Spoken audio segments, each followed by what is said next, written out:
सच्चिदानंद रूपाय विश्वपत्याग Hathaway तापत्रे विनाशाय श्री कृष्णाय वयो नमः। येषां न विद्या तपो न दानं ज्ञानं न शीलं गुणो न धर्मः ते मृत्युलोके भुवि भारी भूता मानव रूपेण मृगाश्चरन्ति।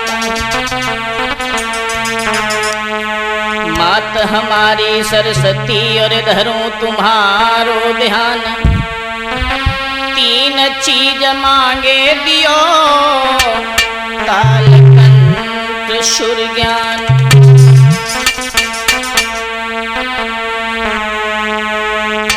गुरुदेव नाम लल्लहाम जिनका सर्वमंगल धाम है, उन परम पूज्य गुरुदेव सुरजन चैतन्य को मेरा शत शत बार प्रणाम है। हाँ भक्तों, आइए गौर करते हैं राम कथा के बारे में कि भगवान श्री राम 14 वर्ष के लिए वनवास में क्यों गए थे, इसके पीछे भाई बहनों कारण क्या था। आइए देखते हैं। सर्वप्रथम प्रभु के चरणों में 2 शब्द समर्पित करते हुए उसके बाद कथा के बारे में गौर करेंगे।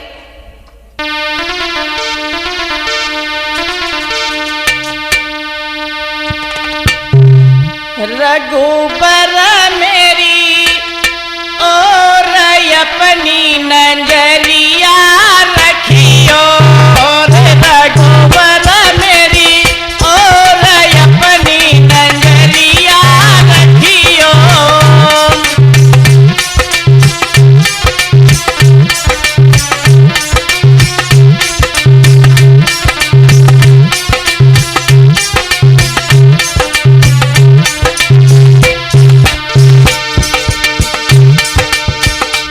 रघुबर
हाँ भक्तों, आइए गौर करते हैं राम कथा के बारे में।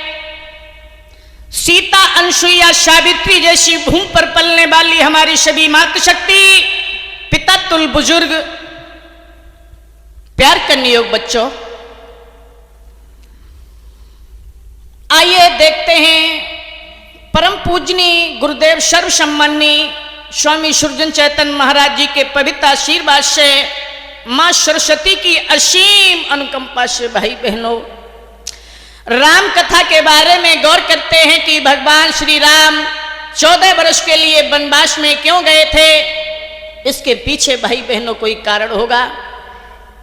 हाँ, 2 कारण हैं इसके पीछे। एक बार बालापन में यानी बचपन में, त्रेता युग में क्या हुआ लोगों,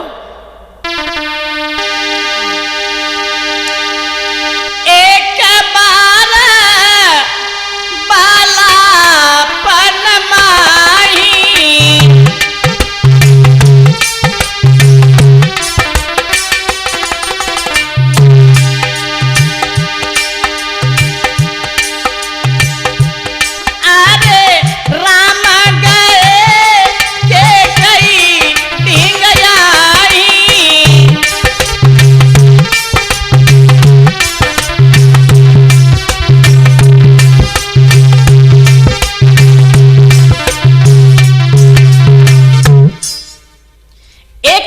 बालापन में यानी त्रेता युग में बचपन में भगवान श्री राम जिस समय मैया कैकेयी के पास में गए हैं और जाकर के उनके दोनों नेत्र बंद कर लिए हैं राम जी ने, और एक बात कही है, मां मेरी बात सुनो। क्या बात है? तो क्या हुआ लोगों,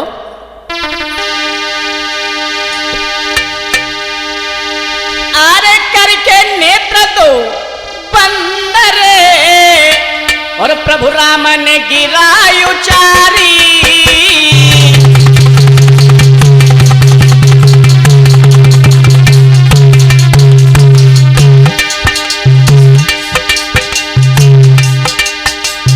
हम हैं तेरे लाल रे,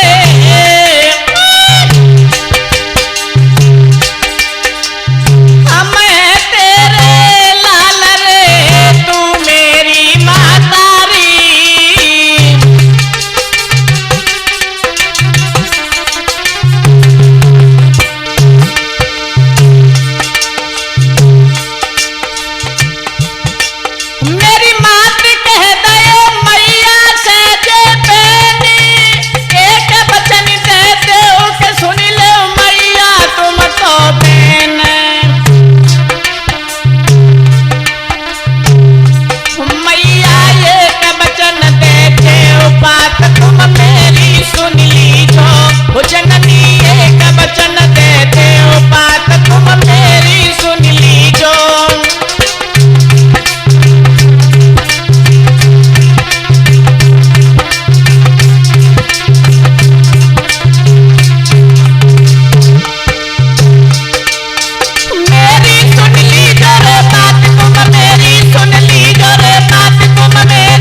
भगवान श्री राम ने मैया कैकेयी के दोनों नेत्र बंद कर लिए हैं।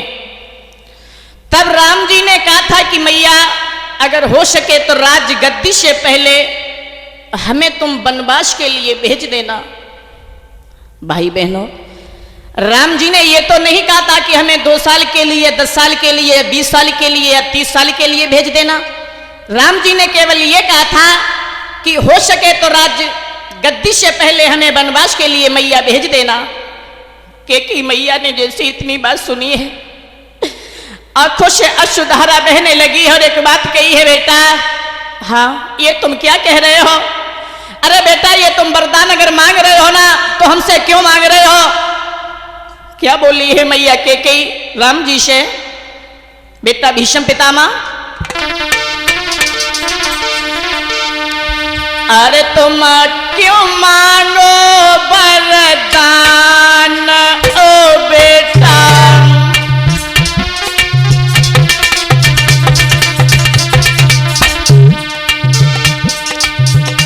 तुम क्यों मांगो वरदान ओ बेटा,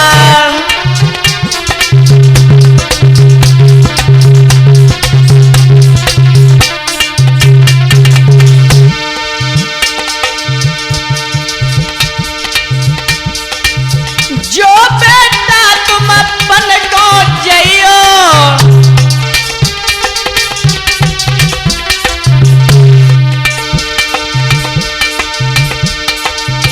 भारी दुख मेरे लाल उठाइयो,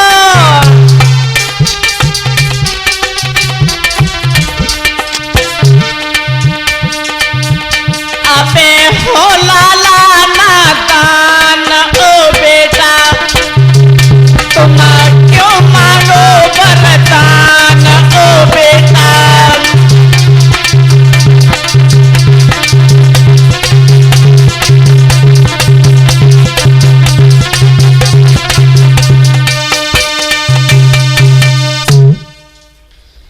मैया केकई पूछने लगी है राम जी से कि बेटा तुमने ये वरदान अगर हमसे मांगा है तो क्यों मांगा है, और क्या ये तुम्हें मालूम है मैं तुम्हें वनवास देने के बाद चैन से रह पाऊंगी बेटा, नहीं रह पाऊंगी।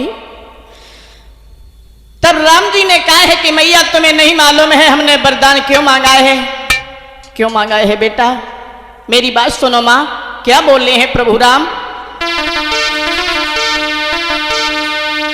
हमें भक्तन को कष्ट मिटानो है, बन जानो है हमें,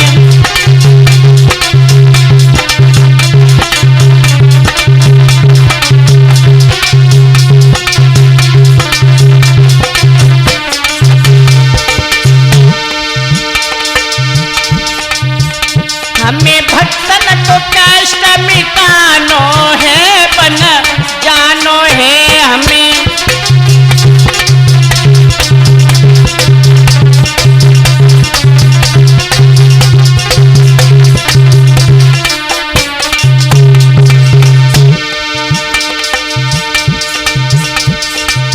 जो मैया मैं घर में रहूंगा,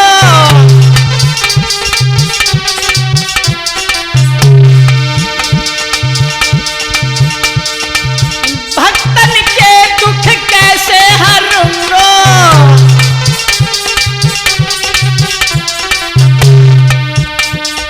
मैया हाँ मेरी बात सुनो ना, सब भक्तन को कष्ट मिटानो है, बन जानो है हमें, भक्तन को कष्ट मिटानो है, बन जानो है,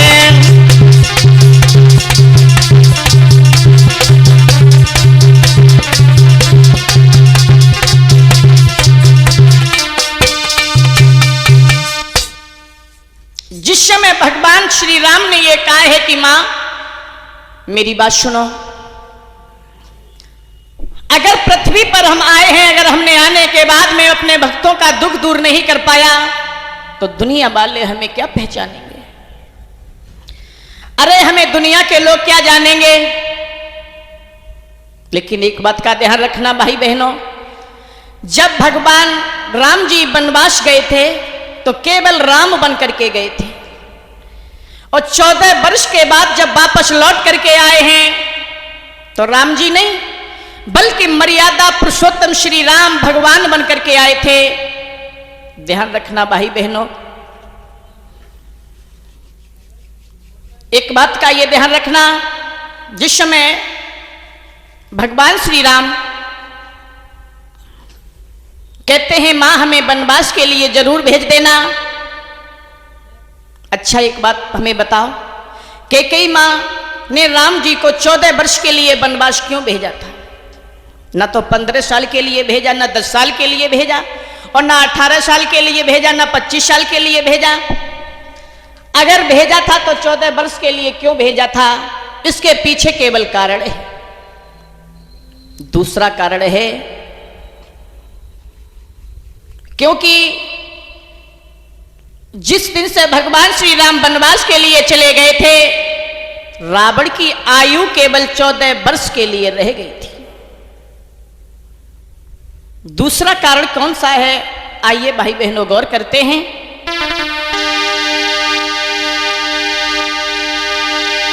कारण एक और बतलाऊं,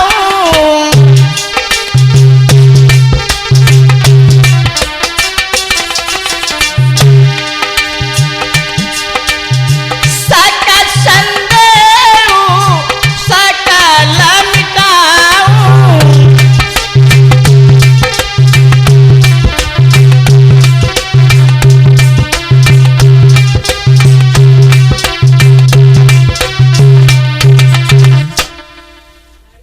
ध्यान रखना भाई बहनों, दूसरा कारण है कि अयोध्या का जो राज मुकुट था वो बाली के पास में था। आप लोग सोचोगे कि ये मुकुट बाली के पास में कैसे पहुंचा है, आइए गौर करते हैं।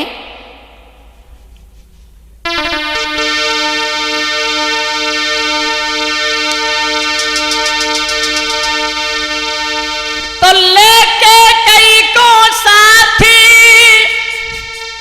धर्म की बात गिरायु चारी, और बढ़ के चले अगार रे के दोनों हैं नर नारी।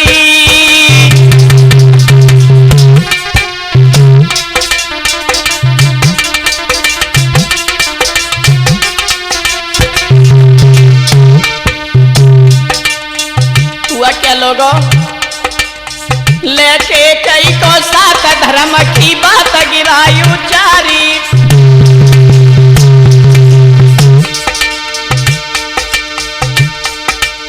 लेके कई को साथ धर्म की बात गिरायु चारी, गिरायु चारी, गिरायु चारी,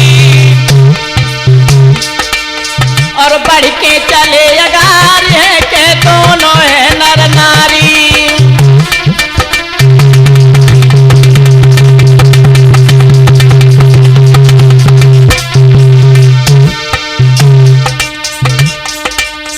देखो नजर पसार सुनो सरदार के बढ़े अगारी,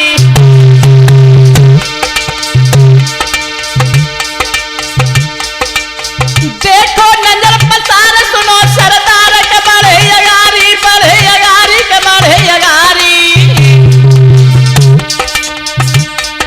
तब दशरथ जी के पास बाली ने गिरायु चारी,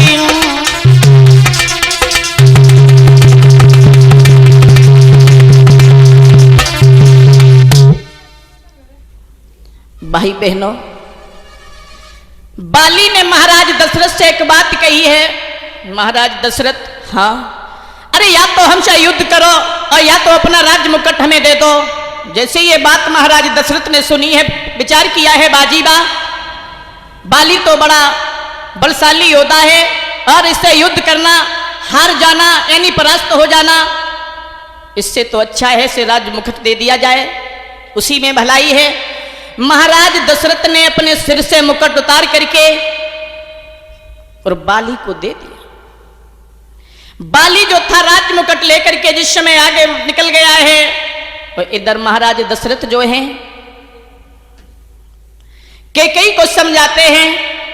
क्या बोले हैं,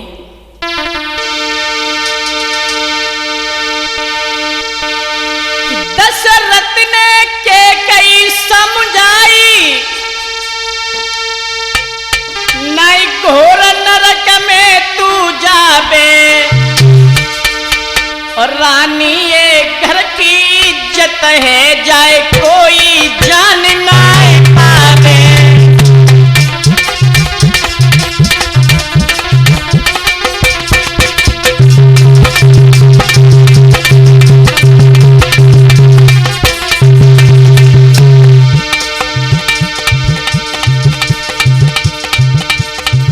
दशरथ ने कैकेयी समझाई, नहीं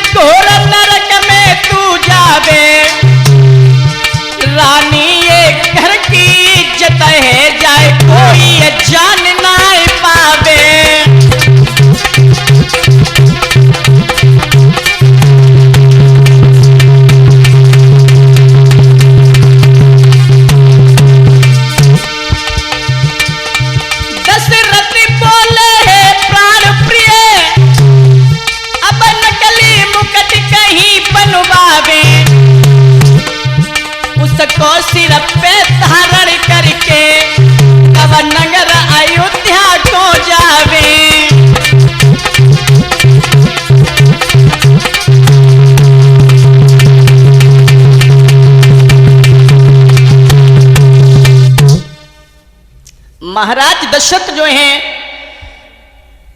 कैकेयी को समझा रहे हैं कि कैकेयी, हाँ ये बात केवल तुम्हें मालूम है और हमें मालूम है, और बाली को पता है, बल्कि 3 लोगों के अलावा चौथे व्यक्ति को नहीं मालूम है।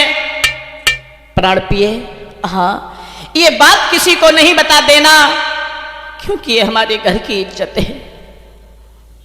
कैकेयी ने कहा है ठीक, मैं आपकी बात मानती हूं नाथ, मैं किसी से नहीं कहूंगी। महाराज दशरथ ने एक नकली मुकुट बनवाया है, बनवाने के बाद में सिर पे धारण किया है। धीरे धीरे यूं ही समय व्यतीत होता गया। जिस समय कुछ समय व्यतीत हो गया भाई बहनों, उसके बाद में महाराज दशरथ से कैकेयी ने एक बात कही है, नाथ हाँ मेरी बात सुनो। क्या? कि हमारे राम जी क्या नकली मुकुट पहनेंगे? ना ना ना, ऐसा कदाप नहीं हो सकता है। कैकेयी मां ने कहा कि इसलिए हमारा ये कहना है, अरे हमारे राम जी तो असली राजा बनेंगे ना, नकली मुकुट नहीं पहनेंगे। राम जी को समझा रही है मैया कैकेयी किन हालातों में।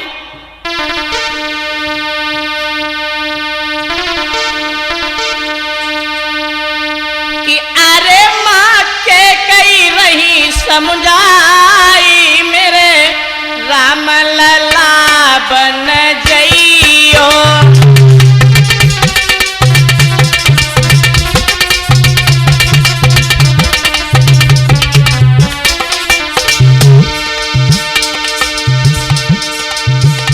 मेरे राम लला बन जइयो, मेरे राम लला बन जइयो।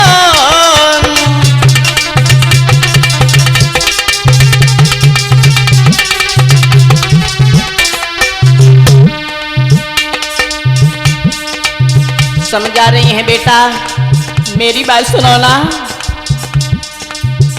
मेरे राम लला बन जइयो, बाली को मार गिरइयो।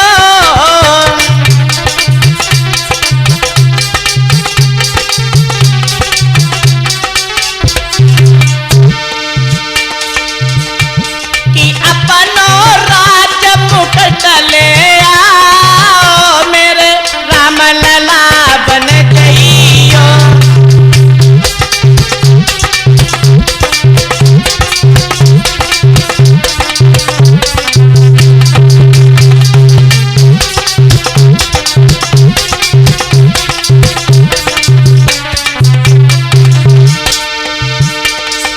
कह रही है बेटा, मेरी बात सुनो ना। तुम बाटो धरन गिरइयो, और अपनो फर्ज निभइयो।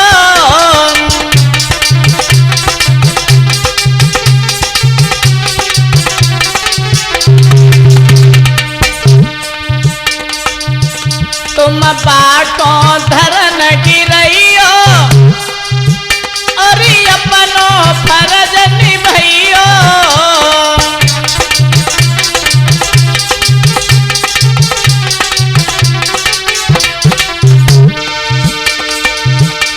कहता दिन राजा बनियो आई, मेरे राम लला बन जइयो।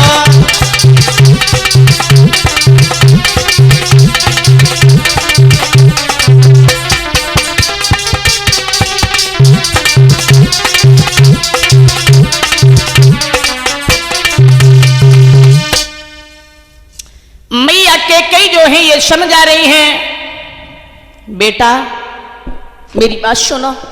इधर कैकेयी दशरथ जी के पास में जाती हैं और दशरथ जी से एक बात कही है,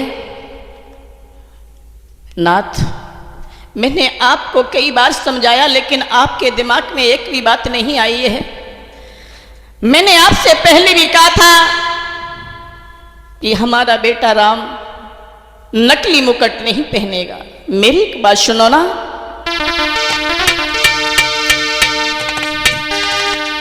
मानो मानो ये कहना हमारो सजना, मानो मानो ये कहना हमारो सजना।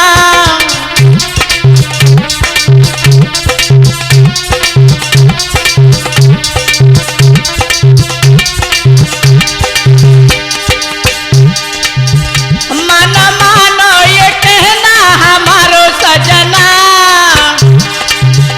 मानो मानो ये कहना हमारो सजना, मानो मानो ये कहना हमारो सजना, मानो मानो ये कहना।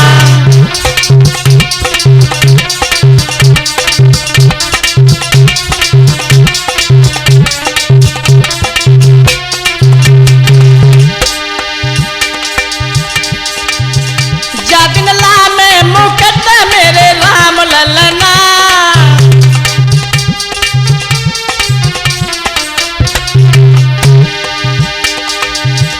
जा दिन ला में मुकट मेरे राम ललना, ता दिन राजा बनेंगे हमारे ललना, ता दिन राजा बनेंगे।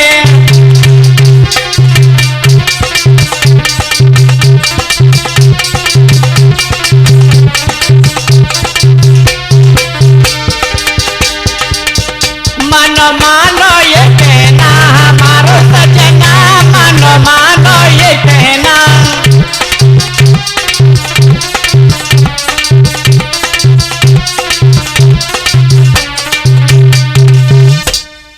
समझा रही है मैया कैकेयी के नाथ मेरी बात सुनो। हमने आपसे कई बार कहा था कि हमारे प्रभु राम असली मुकुट सर पे धारण करेंगे और इन्हें असली राजा बनाना है। तो ध्यान रखना भाई बहनों, कैकेयी मां ने राम जी को वनवास नहीं बल्कि अपनी अयोध्या नगरिया का राज मुकुट लेने के लिए भेजा था, जो राज मुकुट बाली के पास में था। कुछ लोग कहते हैं कि भगवान श्री राम किसी का कारण गए हैं, कोई कहते हैं किसी के कारण गए हैं। वैसे मैं किसी की अवहेलना नहीं करता हूं, हर रामायण में अलग अलग प्रमाण हैं। अगर कोई किसी को शंका हो तो आकर के हमसे संपर्क कर सकते हो। उसी समय भाई बहनों क्या हुआ, कुछ लोग कैकेयी को दोष देते हैं, लेकिन इसमें कैकेयी का कोई दोष नहीं था। इन हालातों में बेटा भीष्म पितामह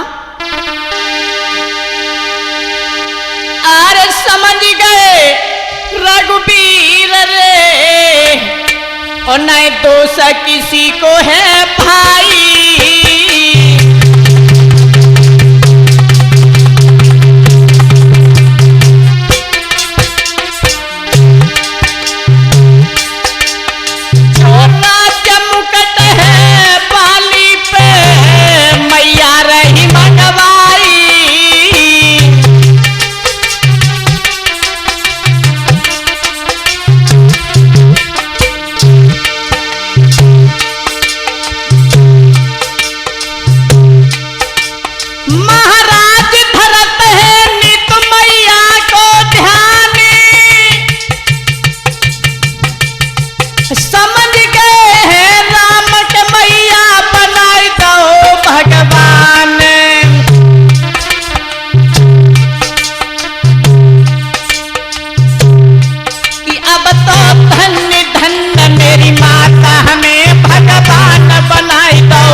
हाँ भाई बहनों, समझ गए थे भगवान मर्यादा पुरुषोत्तम श्री राम कि मैया कैकेयी का कोई दोष नहीं है। अरे हमें तो राज मुकुट लेने के लिए भेजा था, जो ये राज मुकुट बाली के पास में था। अरे मैया कैकेयी का कोई दोष नहीं था, लेकिन धन्य हो मैया कैकेयी, आपकी वजह से हमें दुनिया के लोग पहचान गए हैं और हमारे पीछे आपने पता नहीं कितने कितने बुरे शब्द सहन किए हैं। अरे पता नहीं, आपसे पता नहीं किसने क्या क्या कह दिया होगा, जिसके मन में जिसके दिमाग में जो बात आई होगी वो आपसे कह दी होगी। तो ये ध्यान रखना भाई बहनों, अगर किसी के अपमान के साथ साथ में अगर किसी का सम्मान बढ़ता है ना, तो उसे ध्यान रखना चाहिए। भगवान श्री राम ने कहा है कि मैया अगर आपके अपमान से हमें सम्मान मिला है तो केवल अगर देन है सम्मान की, वो आपकी देन है। अरे आपका मैया कोई दोष नहीं है। तो ये ध्यान रखना भाई बहनों, जब भगवान मर्यादा पुरुषोत्तम श्री राम वनवास के लिए चले गए थे और जाने के बाद 14 साल के बाद जब वापस लौट करके आए थे तो मैया कैकेयी से ही भेंट की थी। कैकेयी मैया से मिले थे क्योंकि वो समझ गए थे कि मैया का कोई दोष नहीं है। अरे हमें तो राज मुकुट लेने के लिए भेजा था। क्षमा चाहेंगे भाई बहनों, ये जो राम कथा हमने आप लोगों के समक्ष में पेश की है, इसके राइटर हैं हमारे पिताजी सर्वसम्माननीय डॉक्टर श्रीमान दलवीर सिंह यादव जी, ग्राम पखना डिस्ट्रिक्ट फर्रुखाबाद के रहने वाले। अगर इस कथा में कोई त्रुटि हो, कोई भूल हो, तो हमसे नहीं बल्कि हमारे द्वारा पिताजी से संपर्क करना। हाँ, जैसे भी टूटे फूटे शब्दों में मैंने आप लोगों के समक्ष में भगवान श्री राम की कथा पेश की है। मैं वही आपके जाने पहचाने सरस कथावाचक शास्त्री दर्शन चेतन, ग्राम पखना डिस्ट्रिक्ट फर्रुखाबाद से, परम पूजनीय गुरुदेव सुरजन चेतन महाराज जी के शिष्य। हमारे साथ में ढोलक पर साथ देते हैं बेटा भीष्म पितामह मैनपुरी से। और ये जो भी प्रोग्राम ये आप लोग देख रहे हैं MPI स्टूडियो मैनपुरी के प्रबल सौजन्य से, आइए गौर करते हैं साथियों के बारे में।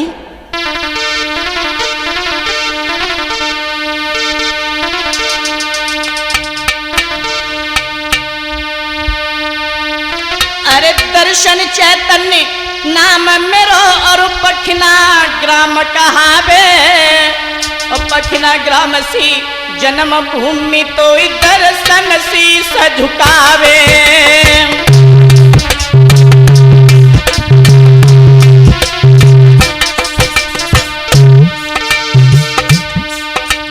दर्शन चैतन्य नाम मेरो और पखना ग्राम कहावे,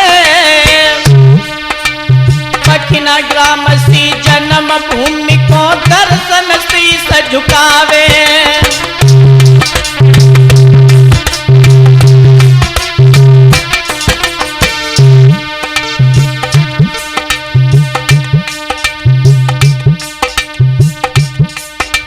पिता मेरे दलबीर सिंह मां मीरा देवी कहावे, और उन चरणन में दर्शन है फिर प्रतिदिन शीस झुकावे।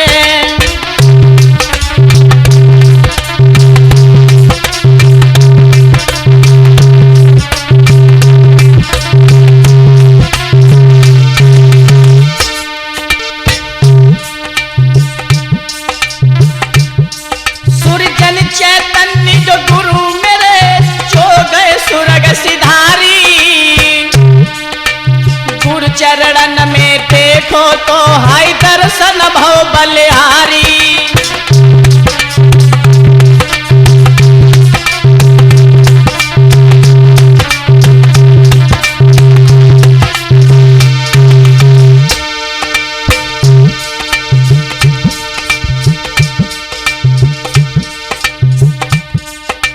भीष्म बेटा शिष्य मेरो जो ढोलक मधुर बजावे,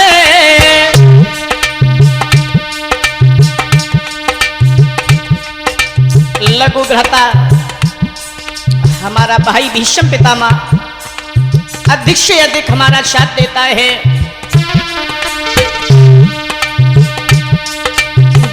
श्याम बेटा शिष्य मेरो जो ढोलक मधुर बजावे, ग्राम परोख और मैनपुरी से मेरो साथ निभावे।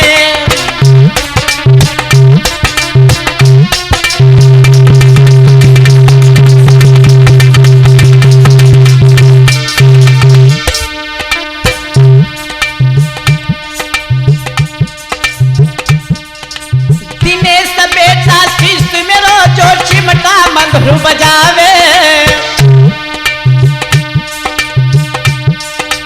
दिनेश बेटा शिष्य मेरो जो चिमटा मधुर बजावे, नंगला खिमाई काशीगंज से हरदम साथ निभावे।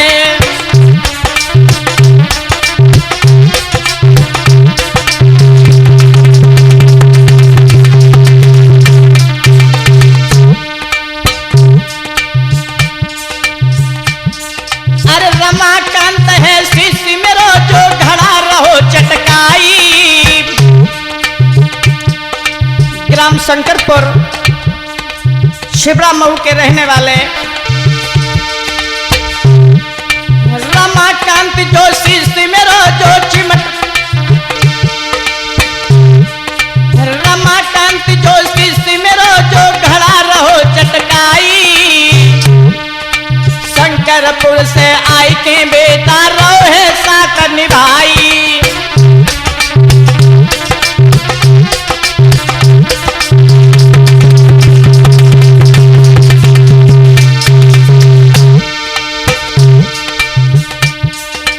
जैसी सुनी के समझी हमने तैसी कथा सुनाई, जैसी सुनी समझी हमने तैसी कथा सुनाई, जो कुछ भूल बनी हुई हमसे दीजो माफ कराई।